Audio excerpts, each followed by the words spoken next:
Estamos ao vivo.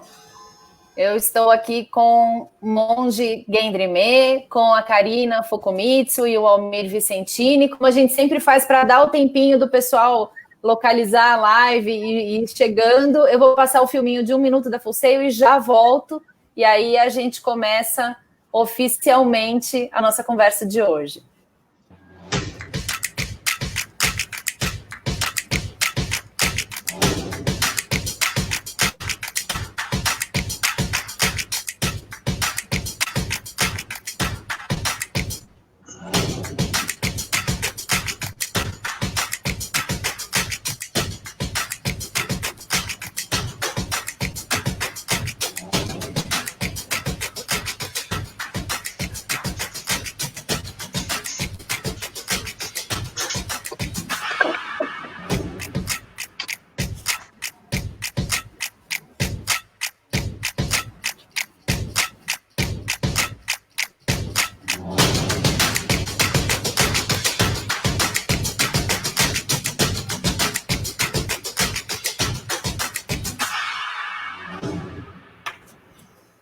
Muito bem, vamos lá. Então, vou fazer a apresentação oficial de vocês aqui.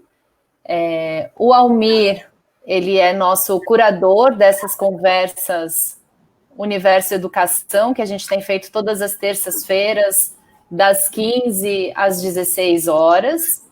E hoje, nessa semana, excepcionalmente, fazendo na quinta-feira.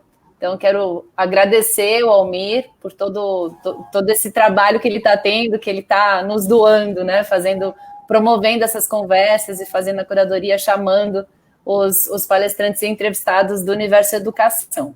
Estou com a Karina Fukumitsu, que é educadora dos pés descalços, psicóloga, psicopedagoga, fazendo pós-doutorado. Desculpa, Karina, não sei se está fazendo ou já tem pós-doutorado pelo Programa de Psicologia Escolar e do Desenvolvimento Humano da USP, e com o Monge, que é o Sandrime, que é professor residente do Centro de Meditação Kadampa Brasil, discípulo do Venerável Geshe, que é o Sangyatso, fundador do budismo moderno Kadampa há mais de 15 anos, e que tem trabalhado incansavelmente para estabelecer o budismo Kadampa no Brasil, dando muitas aulas de meditação com vários programas.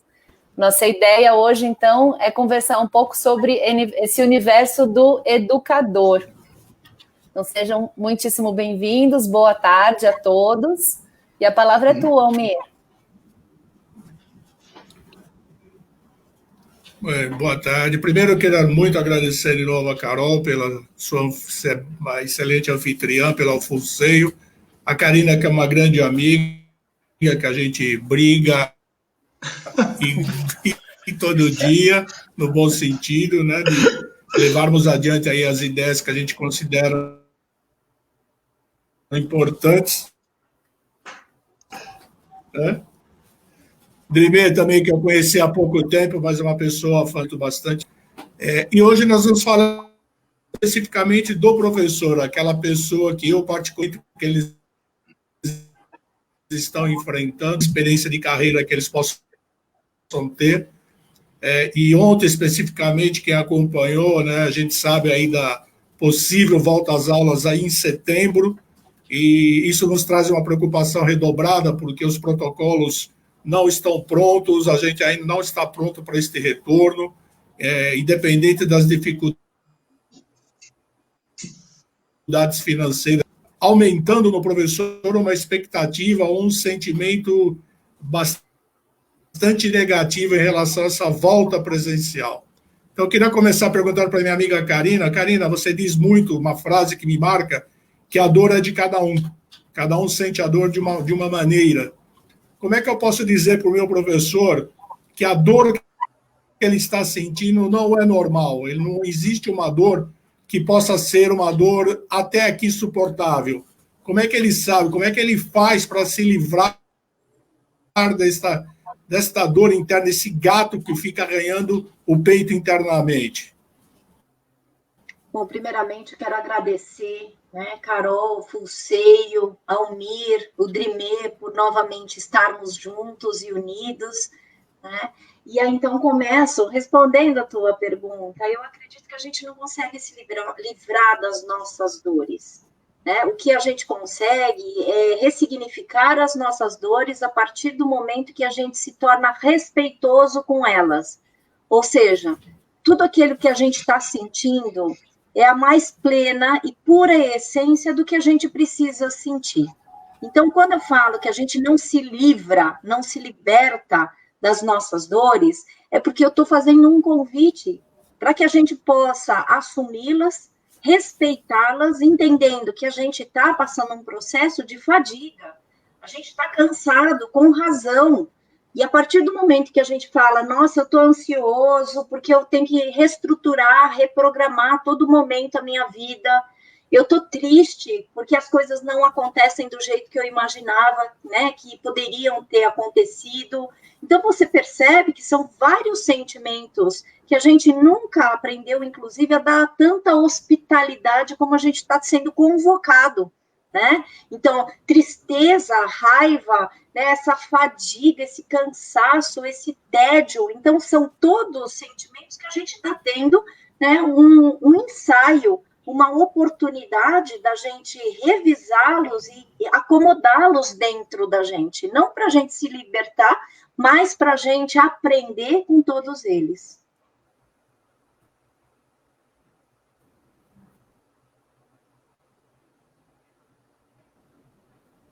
Primeiro, porque você viu que a gente fica em silêncio. O Almir congelou, eu acho que eu vou responder também. Então, olha, eu gostaria de aproveitar, então, esse gancho da pergunta da Karina e trazer alguma coisa também muito nessa linha, né? Eu concordo... Ah, tá bom. Eu acho que ele voltou. Então, Drimê, é mais ou menos o que você estava dizendo mesmo, né? Em cima do que a Karina nos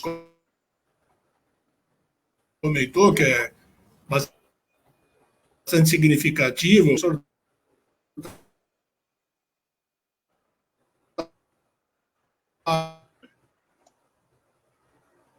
Tá ruim para todo mundo, gente?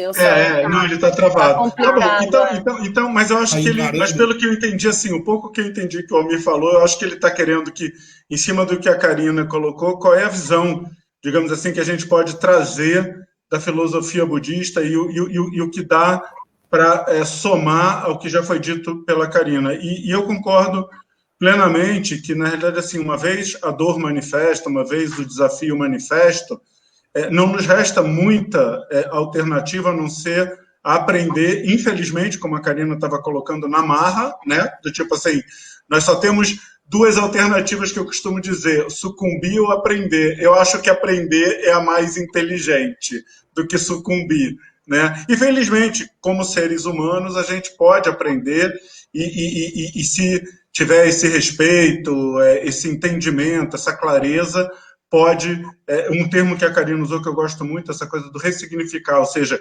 trazer, digamos assim, um novo olhar, uma nova forma de lidar com os desafios que se apresentam, sobre os quais, na grande maioria das vezes, nós não temos qualquer controle.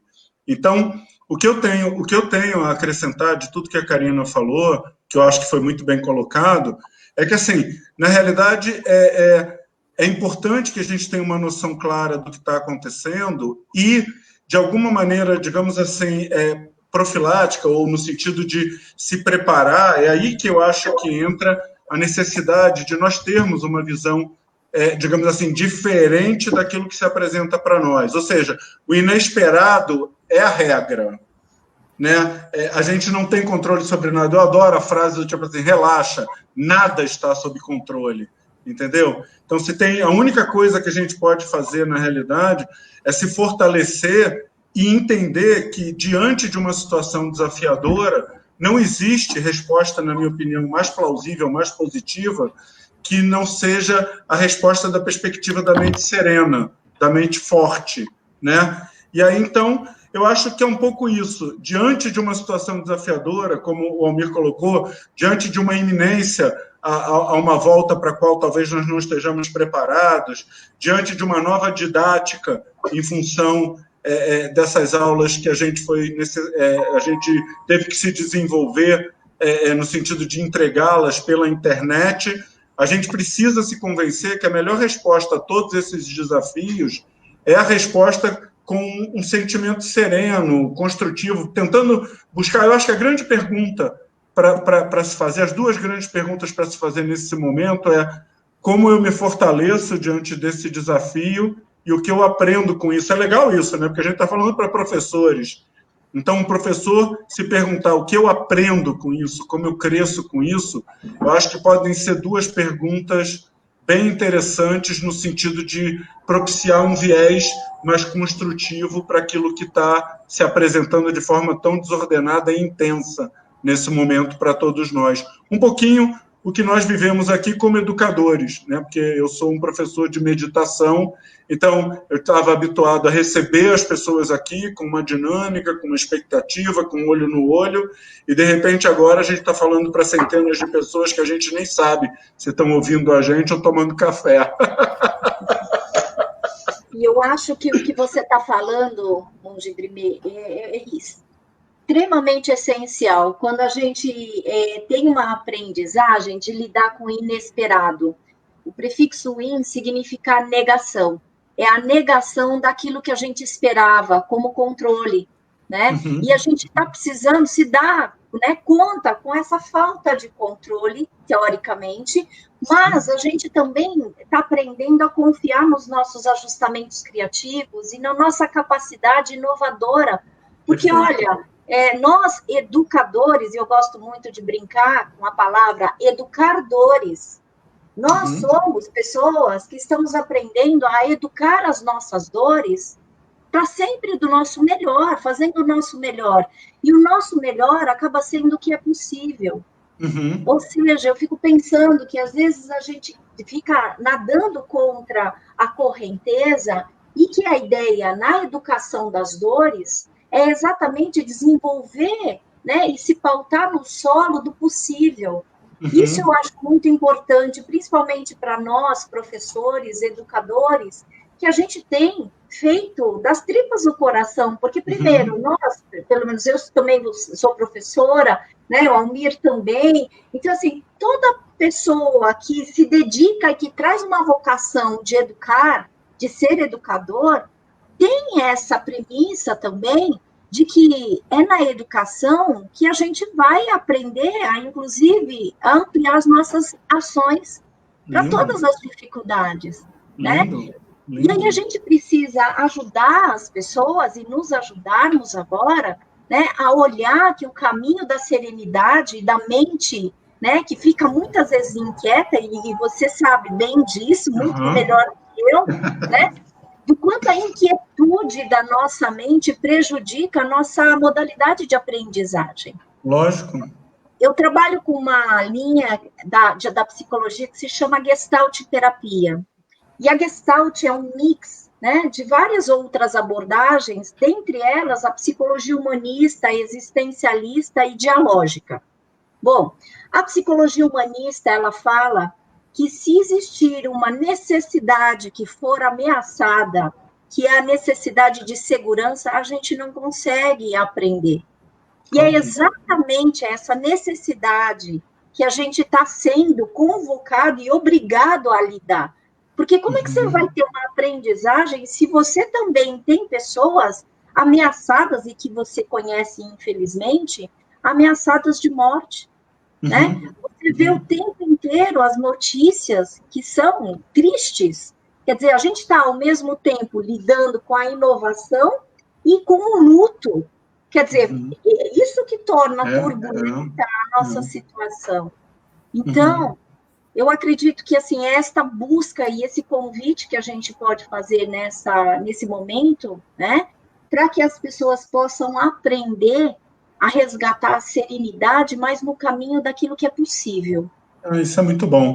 Eu não sei se o Almir quer fazer alguma pergunta, mas eu tenho um complemento que eu acho também bem interessante. Talvez até tenha a ver com o que você vai falar, Drimê. Eu vou falar um pouquinho da minha experiência como gestor de uma escola, né, que a gente está aí hoje à distância. eu tenho percebido a seguinte situação, né? Um pequeno problema que normalmente você resolveria com uma simples conversa acaba gerando um estresse muito forte no professor, talvez pela cobrança excessiva que ele tenha de apresentar um resultado à distância, ele não pode ser medido como normalmente ele seria, com uma conversa direta entre o diretor, entre o coordenador. E o que eu tenho ouvido muito, me preocupado muito, e talvez a Karina e você, Dreamer, possa me responder melhor, é ele achar que o que ele está sentindo é normal. Então, ele conversa entre os professores e diz assim, hoje eu estou estressado, eu estou nervoso, eu estou tenso, e todos eles falam, mas eu também estou assim. Então, isso está parecendo ser uma coisa normal. Eu acredito, e tenho quase absoluta certeza, que isso não é. Então, o que eu poderia dizer para esse professor, para, entre aspas, não acalmá-lo, mas dizer para ele que é o que a Karina acabou de dizer, o que é possível, e ele acreditar que o que ele está entregando é realmente o possível. Eu não posso exigir dele, tanto profissionalmente como pessoalmente ou emocionalmente, muito mais daquilo que ele pode dar. Né? Estou pensando errado? Não, olha só, eu acho, na nossa maneira de treinar, ensinar as pessoas, tem muito mais o lado do estímulo, seja o estímulo pelo bom exemplo, seja o estímulo para ajudar a pessoa a enxergar caminhos. Então, por exemplo, quando ele diz, ou quando você me diz que o que ele sente é ansiedade, é medo, é estresse, e se isso é normal, eu tenderia a concordar. Não concordar do tipo assim, é normal, mas concordar do tipo assim, eu entendo perfeitamente o seu ponto de vista, porque todos nós, em algum nível, estamos sendo desafiados a nos superar. Então, na hora que você dá um nível de concordância, não no sentido de... Concordância não é uma boa palavra, mas na hora que você dá um ponto de vista do entendimento do que está se passando com ele, eu acho que você abre um canal para trazer perspectivas diferentes da que ele está habituado. Então, quando a gente começa falando, eu compreendo a sua ansiedade, porque, na realidade, ela é fruto dessa pressão e dessa inovação que todos nós estamos sendo lançados a lidar, mas eu acho que a gente precisa trazer alguns mecanismos. Então, um deles a gente já comentou, que é a história de não existe maneira mais produtiva para lidar com as situações que não seja com uma mente serena. Então, acho que é para ele trazer isso. E um outro ponto, que era o que eu ia começar a comentar em cima do que a Karina também trouxe, que é, nessa hora, é muito importante a gente entender que, como seres humanos, nós temos um potencial de desenvolvimento infinito. Infinito. Eu acho que a gente precisa trazer isso, né? E eu gosto muito de comparar o treino da mente, os sentimentos, com o treino físico ou o treino, qualquer outro treino. Então, da mesma maneira que você vê um atleta olímpico, que você vê um ginasta do Cirque du Soleil, por exemplo, fazer coisas que são aparentemente sobre-humanas, mas que você entende que são frutos de um treino físico, metódico e bem estabelecido, então você entende nele, por exemplo, uma coisa muito interessante, para mim, o exemplo de superação é atleta paralímpico.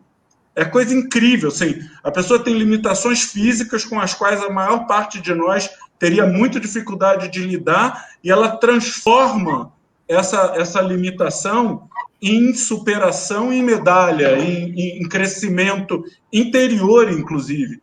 Então, eu acho que entender o que está acontecendo, passar isso, eu compreendo a sua ansiedade, mas nessa hora nós precisamos resgatar a essência do humano, que é, nós podemos nos desenvolver. E aí uma coisa que eu gosto muito dentro dessa linha de desenvolvimento é trazer as coisas que nós já temos instintivamente, ou eu gosto mais de usar intuitivamente. Então, assim, nós temos alguma paciência, nós temos alguma sabedoria, nós temos alguma visão altruísta pelo outro. Eu acho que a gente precisa trazer raciocínios que identifiquem essas características positivas dentro de nós e que amadureçam, que levantem, porque senão a gente fica, eu estou estressado, eu estou nervoso, eu estou ansioso, eu estou preocupado, e é isso que vai crescer, ao invés de crescer a capacidade de lidar da perspectiva positiva. Então, acho que o grande conselho que eu daria para qualquer pessoa que me procura, que eu daria e dou hoje,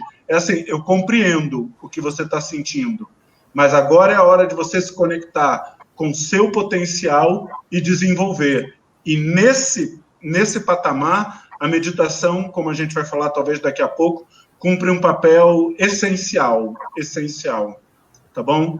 Então, compreenda os seus professores e peça que eles comecem a se superar a partir da sua própria capacidade humana que todos nós temos. A gente acaba sendo um curador ferido, né? É isso aí. Ferido, né? É quando a gente se autoriza a sentir, e se a gente está sentindo, a gente também pode ofertar a possibilidade do outro também sentir. Não é? Isso. Eu acho, desculpa te interromper, Karina, mas eu acho que o que você vai falar tem a ver com uma pergunta ou um comentário que a Carla Coelho fez aqui. Ela falou, e nesse ensino à distância? Estamos sendo cobrados, mas somos adultos. Talvez saibamos gerenciar melhor as nossas frustrações. Mas soma-se a nossa preocupação com os alunos, como eles estão vivenciando tudo isso sem o apoio que algumas vezes eles não conseguem ter em casa. Bom, primeiro, eu fico assim... Só, Karina, desculpa te interromper, mas eu vou fazer um complemento nessa pergunta, que tem tudo a ver com que eu sei como você pensa. Primeiro, cara, eu brinco muito que eu não falo de ensino à distância, eu falo ensino distante, porque hoje as coisas estão realmente desconectadas. Então, qual é o grande problema? Qual é a maior preocupação, a maior frustração do professor? É um comentário de um pai ou de uma mãe falando muito mal do trabalho dele. Isso pesa muito mais do que talvez 20 pais elogiando. Isso é uma coisa talvez do ser humano. Então, né, Karina, eu queria ver de você. Como é que eu motivo esse professor? Né? Como é que eu falo para ele, professor, seu trabalho é aquilo que é possível, aquilo que você está dando de melhor. Né? Como é que eu tenho absoluta certeza de conversar com essa criança, né? Essa pessoa que normalmente está sofrendo uma violência doméstica, a gente sabe que eles estão sofrendo, ou não precisa ser uma violência física, mas uma violência até moral. Então, o professor se sente muito preocupado com estas questões. Como é que eu tiro um pouco esta carga do ombro do professor? Essa é a grande dúvida como qualquer gestor, ou de qualquer gestor.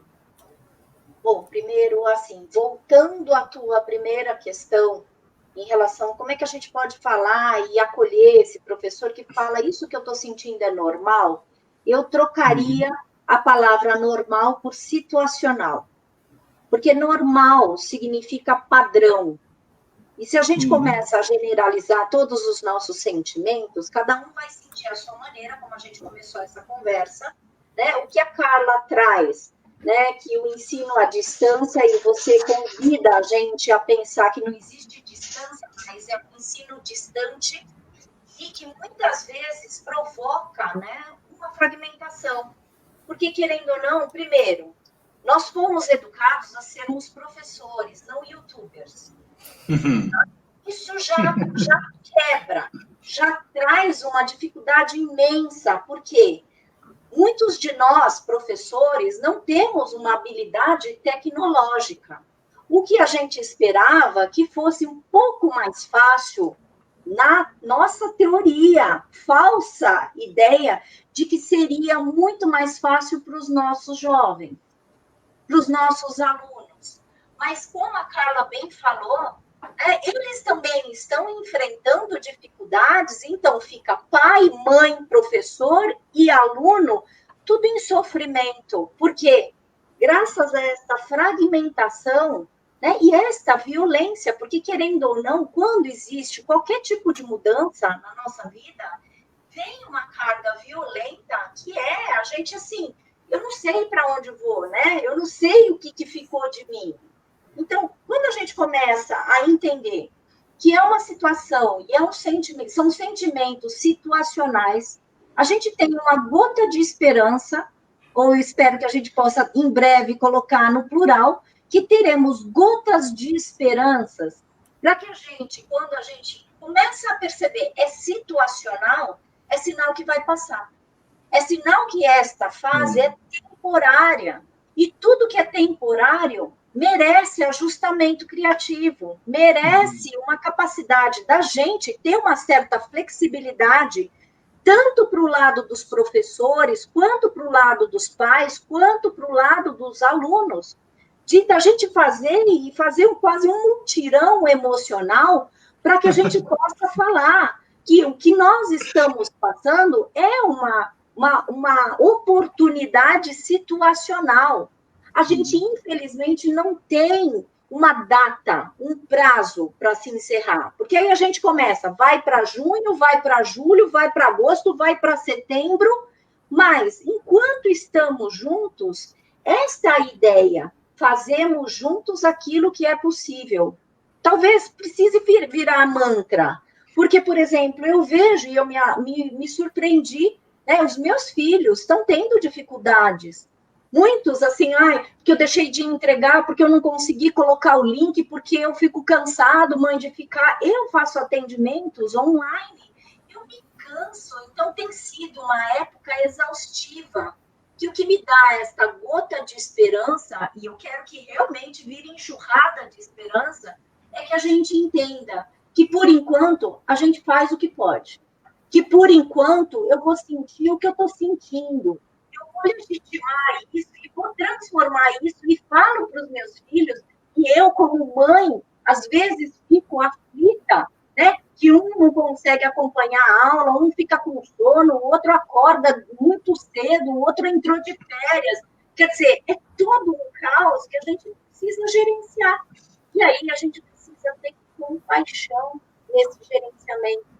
Porque a gente está lidando com uma crise que é situacional, não é normal, porque ninguém se preparou para estar nessa situação.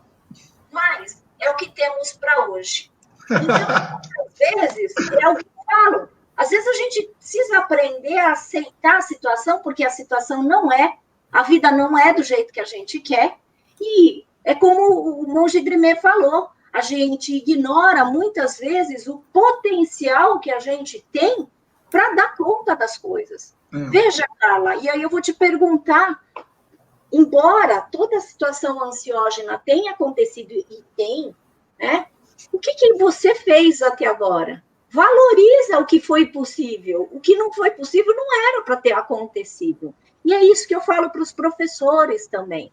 Aquilo que a gente fez, quantas e quantas vezes, Almir, a gente não conversou, agora vai começar, a gente, né, coordena uma pós-graduação em suicidologia.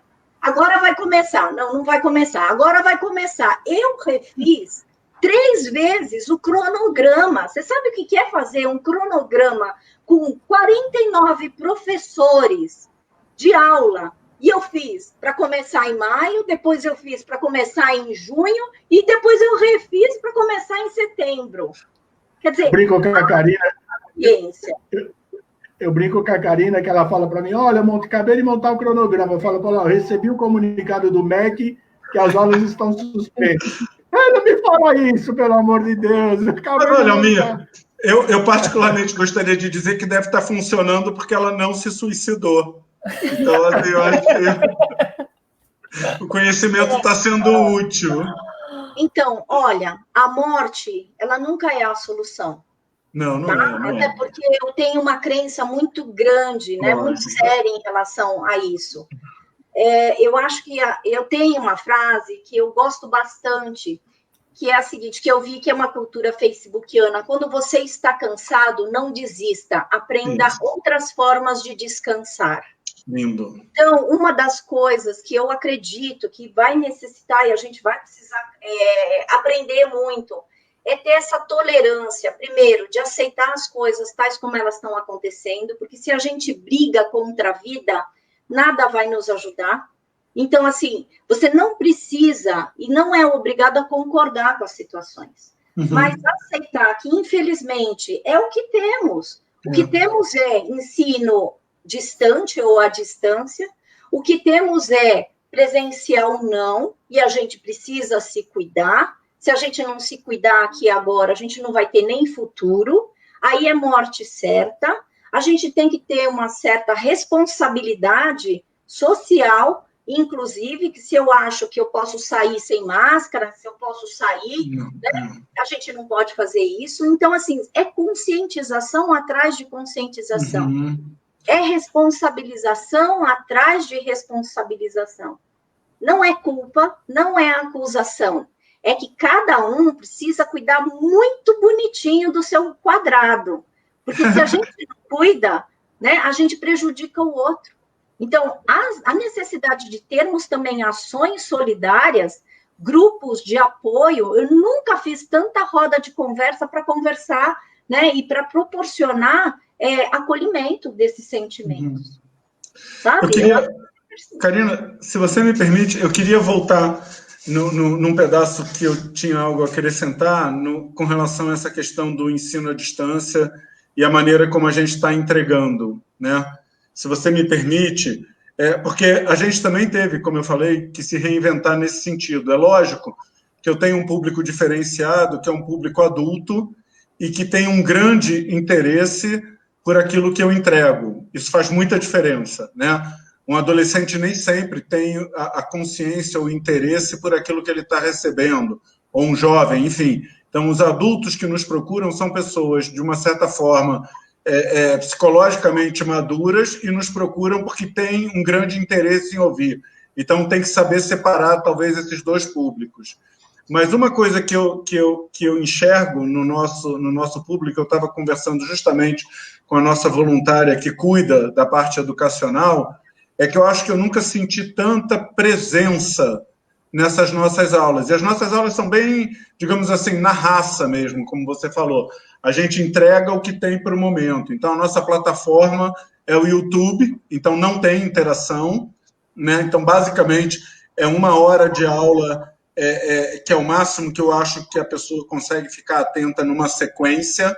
Então, é 1 hora direto de preleção, trazendo o assunto, e depois, normalmente, 15, 20 minutos do que eu chamo de um convívio significativo, onde as pessoas colocam questões da parte delas via chat e eu respondo.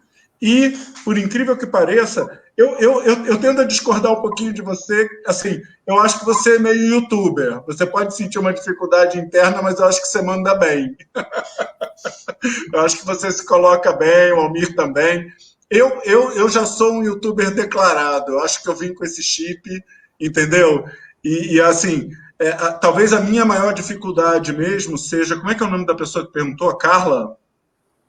Isso, eu acho que a minha maior dificuldade mesmo é que justamente como a nossa atividade é uma atividade que fala muito de sentimento, essa coisa de sair do presencial, onde você está vendo todas as pessoas olho no olho e está sentindo aquilo que você está entregando, e de repente você está falando para um computador e não faz a menor ideia de quantas pessoas estão lá e se elas estão realmente interessadas ou atentas, isso muda muito. Então, eu gostaria de compartilhar com a Carla o que foi que mudou em mim para que eu continuasse entregando com esse carinho e, como a Karina já colocou, é o que tem no meu coração, com a qualidade possível para esse momento, né? Então, eu não saí correndo para procurar técnicas de apresentação, YouTube, nada disso. Eu continuei sendo quem eu era e, mais uma vez, busquei dentro de mim o que eu podia resgatar, o que eu podia desenvolver no intuito de sentir as pessoas presentes. E no budismo, a gente tem uma coisa muito forte no sentido da alegria da entrega. Então, porque na realidade essa coisa de a gente achar que uma aula funciona só porque as pessoas estão presentes, isso é ilusório, né? É porque a gente gosta de sentir a presença, mas nenhum professor tem a segurança de entender como aquela aula, como aquele assunto bateu no coração do aluno. Porque, muitas vezes, o aluno está fazendo uma cara de desinteressado e tudo, e aí você faz uma pergunta e ele responde com uma eloquência e uma atenção que você achou que ele não estava nem aí. E outros alunos, às vezes, estão fazendo cara de concordância, que estão adorando, e a mente está divagando em 1000 espaços. Então, assim, uma coisa que me ajudou muito é entender que, mesmo na aula presencial, eu nunca consegui realmente garantir a entrega e trazer o prazer de produzir e de entregar com o intuito de beneficiar essas pessoas. e ficar feliz com a entrega bem preparada e com uma boa motivação. E torcendo realmente que essa boa motivação e a preparação tocasse o coração das pessoas, no caso dos alunos, que estão com a oportunidade de ouvir sobre esse assunto. Meio que desapegando um pouco dessa coisa, está presente, não está presente, está lá, não está lá, está prestando atenção, não está prestando atenção, está gostando, não está gostando. A entrega está sendo amorosa, a entrega está sendo sincera, bem preparada. E ficar satisfeito, como a Karina colocou, com o que temos para o momento. É uma boa preparação diante de uma nova relação, mas com a motivação de beneficiar igualmente. Eu acho que é o máximo que nós podemos fazer. E eu posso te dizer que o resultado disso para o nosso público adulto interessado tem sido fantástico, assim. As pessoas têm dito que têm se sentido presentes, que têm conseguido praticar até melhor do que antes, né? E assim, a gente vai levando e vai aprendendo e vai se superando, né? Um ponto muito importante, eu acho que nós, como educadores, ou como responsável por educadores, é que a gente precisa ser um exemplo. Normalmente, eu costumo dizer que o exemplo, na nossa tradição, não é um exemplo de perfeição, mas é um exemplo de superação. É um exemplo de conhecimento dos seus limites e de tentativa de fazer o melhor e entregar o melhor, mesmo com os seus limites. Isso é muito inspirador para as pessoas. As pessoas que veem que você tem boas características, que você tem o que entregar, mas que tem dificuldades e que trabalha alegremente, arduamente, com uma boa motivação para superá-las. Então, a boa motivação e a alegria da entrega me ajudam a continuar entregando com alguma qualidade. E eu, como eu falei, para o meu público específico, eu acho que isso faz muita diferença, um público adulto extremamente interessado no que tem a receber, eu tenho tido um retorno bem adequado, muito melhor do que eu esperava, inclusive. Mas, mesmo assim, eu acho que deve haver uma alegria no aprendizado, eu acho que já é suficiente para beneficiar o outro. Eu acho, Dinei, que o que você está falando não vale só para o público adulto, também para o jovem é o mesmo sentimento. Você percebe claramente o absenteísmo dentro de uma sala de aula, quando os alunos não estão ligados naquilo que você está falando. Até terça-feira, né, Carol, nós tivemos uma live sobre neurociência e se abordou muito esses aspectos, né, de como se provoca uma satisfação no assunto que está sendo abordado. Então, tem tudo a ver com o que você está falando. Eu gostaria de dar uma mudada um pouquinho. A gente sabe, discutimos muito sobre as dores, sobre tudo isso.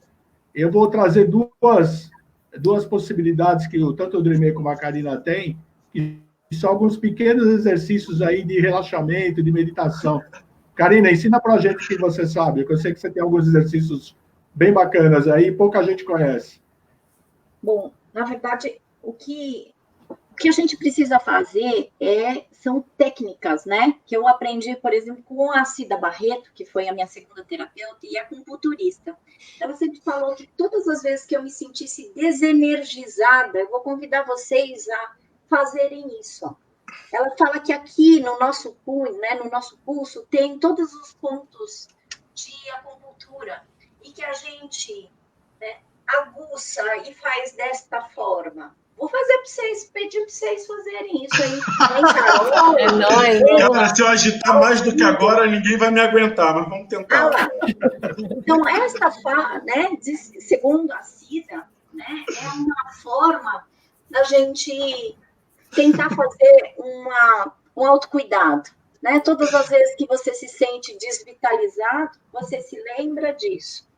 E uma outra técnica, né, que foi uma aprendizagem que a Maria Júlia Kovacs, quando eu tive o glaucoma, ela mandou um vídeo de uma amiga dela chamada Tereza Vasques. E aí, a Tereza ensinou o seguinte: pega o seu dedão, né, e ela ensina um ponto de Duim para a gente lidar com a ansiedade.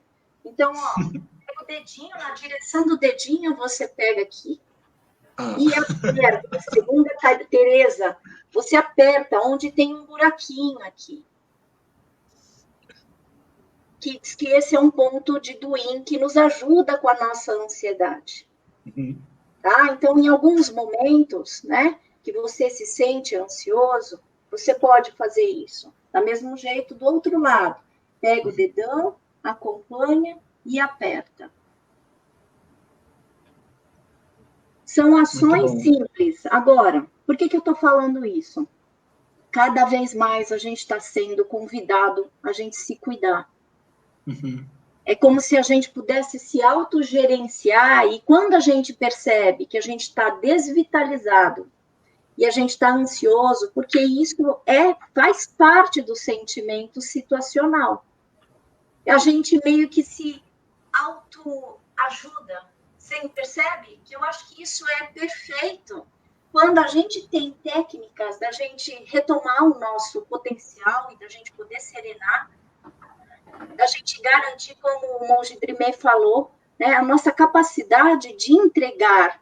Eu não sei se todo mundo está conseguindo ter a alegria da entrega, tá? Eu questiono, né? Mas, assim, eu sei que todos nós podemos nos vincular à capacidade de entrega e de doação. Quando a gente fala, isso é o que eu posso entregar, e eu acho que é urgente a gente fazer um trabalho psicoeducativo com os nossos jovens para também explicar que o que eles estão podendo entregar é o que é possível.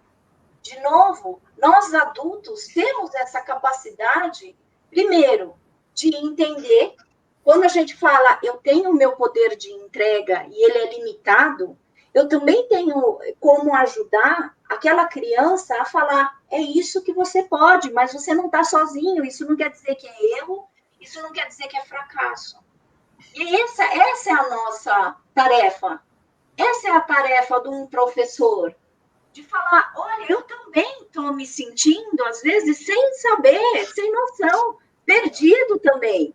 Mas a gente vai encontrar uma boa forma, porque a gente não tem todas as respostas. O Guimarães Rosa, ele fala, né, assim, que a felicidade se encontra em horinhas de descuido. Não é isso. Então, por isso que eu questiono a questão da alegria da entrega, porque hoje em dia, com toda essa muvuca que a gente está vivendo, às vezes a gente não consegue ver alegria nem felicidade. Mas em horinhas de descuido, quando a gente fala, eu dei o meu melhor. E o meu melhor foi o que foi possível. Aí eu acho que é extremamente generoso conosco. Só para fechar, eu me lembrei agora de um filme chamado Soul Surfer. É de uma moça que teve o braço comido por um tubarão. E ela fala, eu vou voltar a surfar. As pessoas falavam para ela, não, mas vai ser difícil. Você perdeu um braço, então você perdeu o equilíbrio. Isso é uma história, é verídico. E ela falou, eu não quero saber se é fácil ou é difícil. Eu só quero saber se é possível. Então, eu falo isso para os professores. Se é possível, é porque já está sendo. E o caminho do aqui e agora é comprovação de que é possível. Não é fácil, não é difícil, mas é aquilo que a gente pode fazer, aquilo que é possível. E a gente está surfando em todas essas situações. E a gente está descobrindo que, em algumas vezes, vem ondas que a gente fala, nossa, eu não vou dar conta, mas a gente dá. A gente... E aí, Karina? Não só possível, como a gente acredita que é possível. É isso que é o mais importante. Né? É você saber que você tem a força interior suficiente para vencer aquele desafio. Eu acho que isso é o que motiva cada um a caminhar, a buscar resultado. Se você deixa de acreditar no seu potencial, você está muito próximo aí de uma morte, entre aspas, né? Porque você não pode jamais desacreditar de você mesmo. Acho que é bem por aí. Agora, eu queria pedir para você, Drimé, independente de espiritualidade, de qualquer coisa, dá para nós fazer um exercício para a gente começar o dia relaxado e para enfrentar aí os traumas que virão pela frente? Dá para fazer. Eu só queria, antes de apresentar o exercício, que obviamente vai ser ligado à meditação, a meditação mais simples que nós temos, trazer um ponto complementar aqui ao que a Karina colocou. Eu entendo perfeitamente quando a Karina diz assim, eu não sei se está dando para ter alegria na entrega. Isso, obviamente, a gente está falando genericamente, né? Tem pessoas que têm facilidade, outras têm dificuldade. Mas, meio que fazendo um trocadilho, quando nós temos assim, quando nós conseguimos desenvolver a alegria da entrega, a gente entrega alegremente, né? Então, por exemplo, uma coisa que eu tenho presenciado, e eu digo isso talvez por uma experiência própria, porque, como todos os educadores, eu vivi esse momento da transição e não foi um momento suave. Num fim de semana eu estava dando aula para 50 pessoas, no fim de semana seguinte eu estava falando para o computador. Eu acho que isso aconteceu com todo mundo, né? Então, assim, na hora que eu realmente entendi que o que eu podia dar de melhor era a minha alegria da entrega, eu passei a entregar alegremente. Então, de novo, eu acho assim, é possível, a gente precisa acreditar nisso. Quer dizer, precisa no sentido assim, eu acho que é uma forma de a gente superar a dificuldade. Nós temos que entregar de outra maneira. Então, que tenhamos, ao menos, a alegria da entrega. Porque se tivermos a alegria de entregar, entregaremos alegremente. As pessoas perceberão, mesmo com as dificuldades tecnológicas, mesmo com essa nova linguagem e o novo meio, a gente entrega alegremente. Eu particularmente, depois já agora desses 3 meses dando aula, eu já estou completamente à vontade. Eu acho que eu já vou achar difícil quando chegar um monte de gente de novo. Eu falei, não, volta, faz pelo computador. Então, o exercício. E aí a gente volta lá no início. Não existe situação que se justifique viver com uma mente desequilibrada. E, lógico, hoje a tendência é que a gente desenvolva alguma ansiedade, algum nervosismo. Então, a gente precisa trazer à nossa mente os nossos sentimentos, pelo menos, para um ambiente neutro. E a maneira de nós sentirmos a nossa mente, os nossos sentimentos mais neutros, é nos concentrarmos, para começar, num objeto neutro. E o objeto mais neutro e simples que a gente tem é a nossa respiração. Então, antes de dar uma aula, a preparação nossa é um pouquinho mais elaborada, mas eu diria, minimamente, o professor sentar em algum cantinho da sua sala, enfim, colocar-se com a coluna ereta, as mãos sobre o colo, né? Tentar dar uma relaxada, mantendo com a coluna ereta, olhos semicerrados, percebendo a claridade, e respirar, tentando se concentrar na respiração. Inspira e expira normalmente, tentando se concentrar na respiração. Como a respiração é um objeto neutro, naturalmente, qualquer outra ansiedade, preocupação, negatividade, no mínimo, vai reduzir. E aí eu acho muito importante, depois que nós sentimos 1 minuto, 2 minutos, 3 minutinhos, ideal para começar. 3 a 5 minutos dessa meditação tem um resultado fantástico. Depois que nós sentimos a nossa mente mais serena, trazer essas questões que nós entendemos intelectualmente para o coração, pensando, a melhor maneira de entregar é alegremente. E desejar que tudo que vai ser entregue seja benéfico para quem está recebendo. E com essa motivação e com essa serenidade, dar a sua aula. Entendeu? Isso é muito, muito útil, porque normalmente a gente embarca nas mentes agitadas e essa agitação contamina a nossa eloquência, contamina a nossa capacidade de raciocínio, contamina a veracidade e o prazer da entrega. E se tem uma coisa, por exemplo, que as pessoas falaram da nossa última live e que eu acho que a gente trouxe de novo, antes de mais nada, a nossa conversa é uma conversa prazerosa, divertida, benéfica. Nenhum de nós, nem eu, nem a Karina, nem o Almir, nem a Carol, sabe que impacto isso vai ter para as pessoas, mas eu tenho certeza que todos nós nos unimos aqui de novo com a intenção de entregar algo útil, prático, instrumental para as pessoas que estão nos ouvindo. Então, dever cumprido. Excelente, Drimê, excelente. É um exercício que acho que todo mundo tem que realmente colocar em prática. E, Karina, eu queria pedir para você explicar para nós, a gente está com aquele projeto Somos Mudanças, e falando especificamente sobre o projeto Educador, como é que ele vai funcionar, e vou pedir para a Carol colocar o link de inscrições. Explica para a gente como é que é esse projeto e o que a gente pretende com ele. Esse projeto nasceu com pessoas que fazem parte da primeira turma da pós-graduação em suicidologia da USC, que nós dois somos coordenadores. Então, Irma, Ana, Maria, e depois nós convidamos a Mariane, que são pessoas, né, que são responsáveis por coordenação e direção de colégio, e a Ana Maria é psicopedagoga, e nós dois educadores.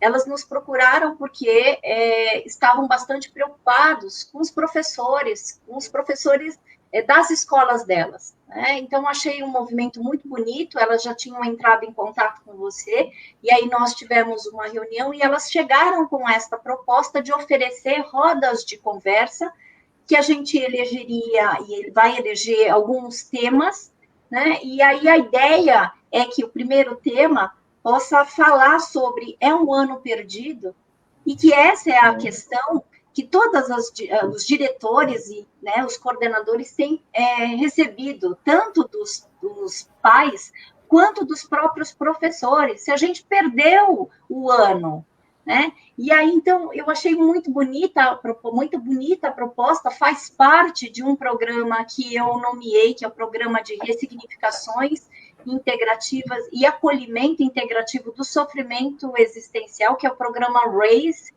RAISE, em inglês, significa elevar, e que é um programa que foi o resultado do meu pós-doutorado, que é um programa que eu crio, né, para a gente fazer gerenciamento de crises, tanto no sentido de prevenção dos processos autodestrutivos, quanto de pós-venção. Bom, esse programa RAISE, ele acabou sendo o berço do programa Somos Mudanças.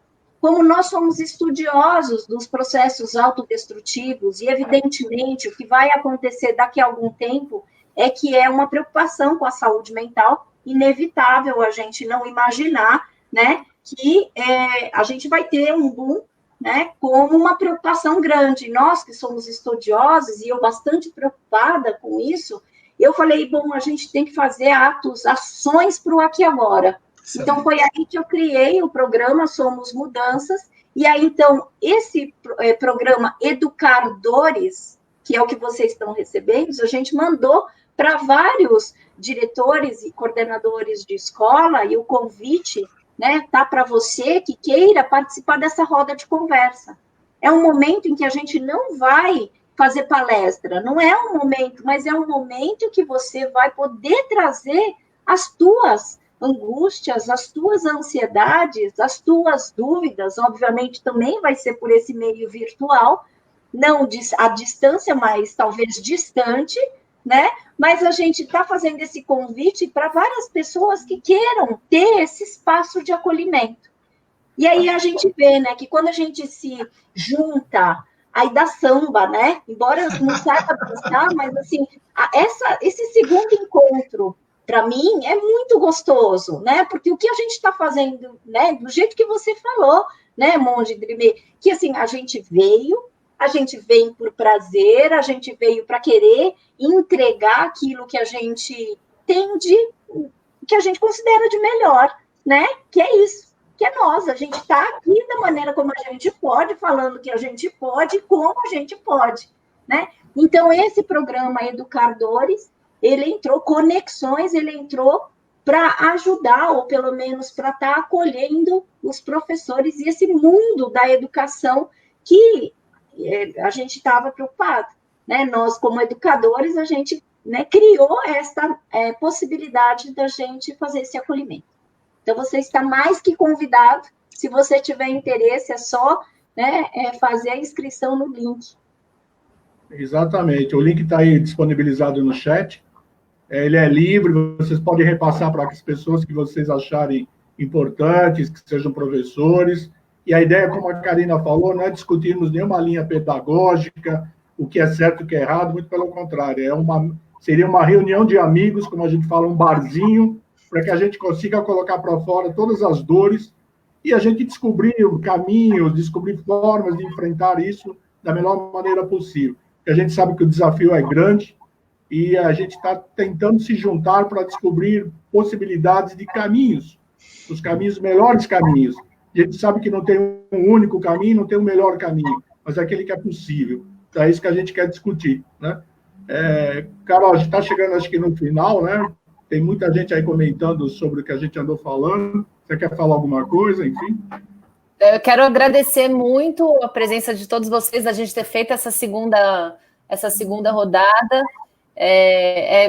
Eu estava ontem conversando internamente aqui com parceiros da Pulseio, falando exatamente sobre essa coisa da volta às aulas, né? Ontem, por acaso, logo depois do anúncio, eu tinha uma reunião, você estava na reunião, né? A gente estava falando de um projeto acadêmico que a gente está lançando, e na própria reunião teve um professor que falou uma coisa que eu achei tão bonita, que ele falou, os professores estavam dizendo, né? Poxa, o projeto é muito legal, mas a gente não sabe se a gente consegue fazer, a gente não sabe se a gente consegue colocar isso para os alunos, porque está um nível de incerteza muito grande e a gente nem sabe se vai voltar, não vai voltar. E aí um dos professores falou, gente, nós estamos aqui, acabamos de ouvir um pronunciamento que deixou muita gente de cabelo em pé e nós estamos aqui nessa reunião falando desse projeto.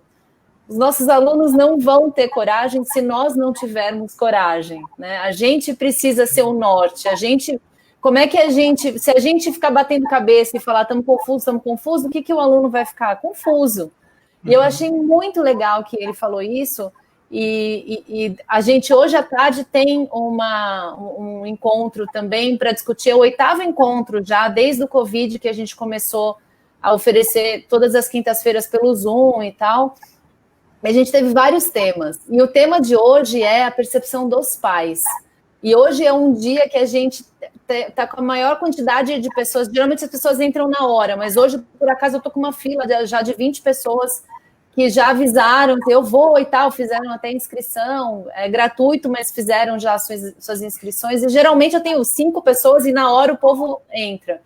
E aí eu estava conversando com os curadores desse evento, falando, olha que engraçado, né? Quando a gente vai falar da percepção dos pais, a gente sabe que as escolas estão vivendo um momento de conflito muito complicado, né? Desde pagamento, o governo mandando, né?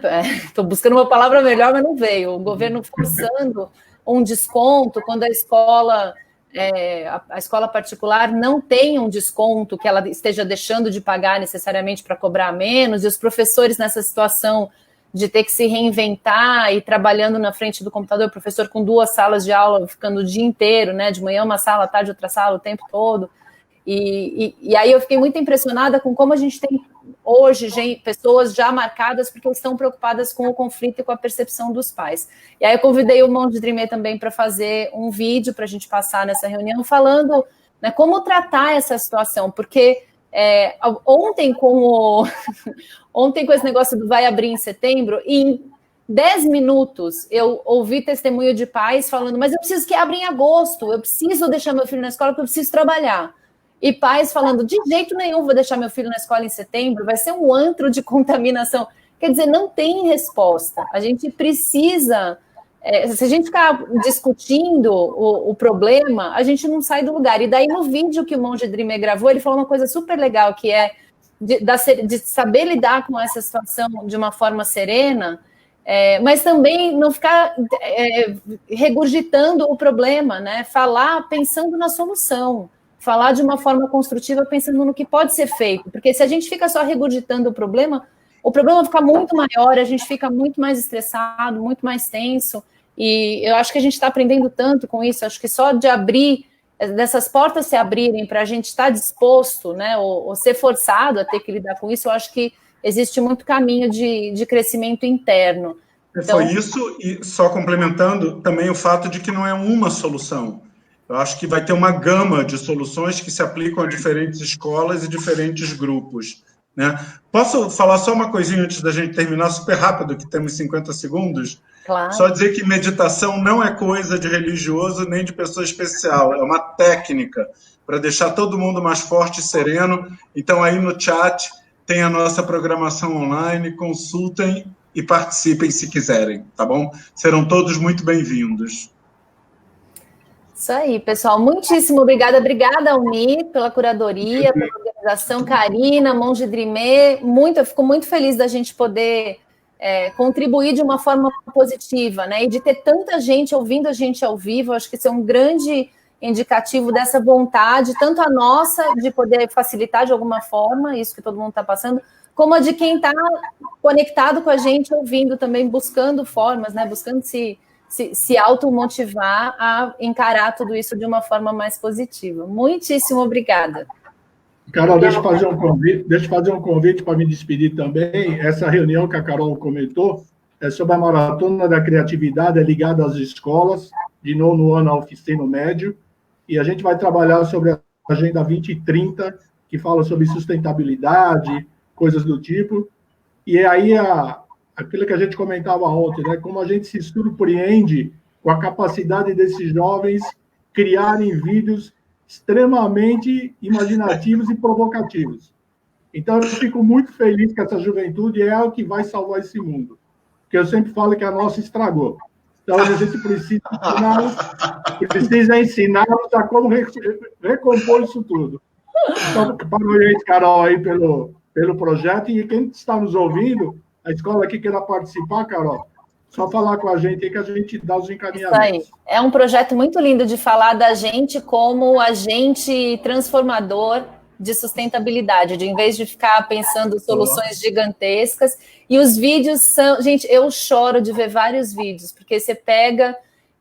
eu falo criança, né? Mas eles não são crianças, porque eles têm de 14 a 17 anos. Eles criam vídeos que tem... Eu já tive vídeo criado que foi campanha de Instagram para fazer redistribuição de comida. A gente já teve campanha de redução de uso de plástico na escola, que eles fizeram, implantaram e mediram o resultado.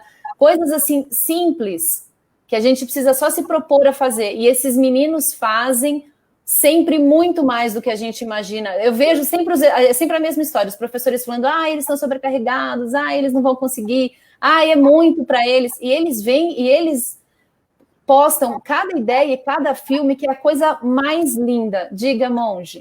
Porque eles têm a alegria da entrega. E entregam alegremente, independentemente do sucesso ou não do vídeo. E talvez eles estejam se redescobrindo enquanto potencial. Se a gente tem a esperança no potencial, né, a gente também tem que dar força para que esse potencial possa transbordar do jeito que tem sido. É isso aí, eu sou super feliz com esse projeto, é o projeto mais lindo que eu já trabalhei, espero poder trabalhar com ele por muitos anos, e a grande notícia é que esse ano ele sai do Brasil e ele vai para 9 países. Então imagina 9 países com mais de 1.000 adolescentes discutindo sustentabilidade na perspectiva deles. É maravilhoso, vamos falar disso mais vezes. Então, super bem-vindos para contribuir com o projeto. Muito obrigada, gente. Obrigado. Muito obrigada. Obrigada, Almir, Karina, Monge Drimê. Nos falamos em breve. Sim. Até. Obrigado. Até. Tchau, tchau. Tchau, pessoal. Boa tarde a todos. Muito obrigado a todos.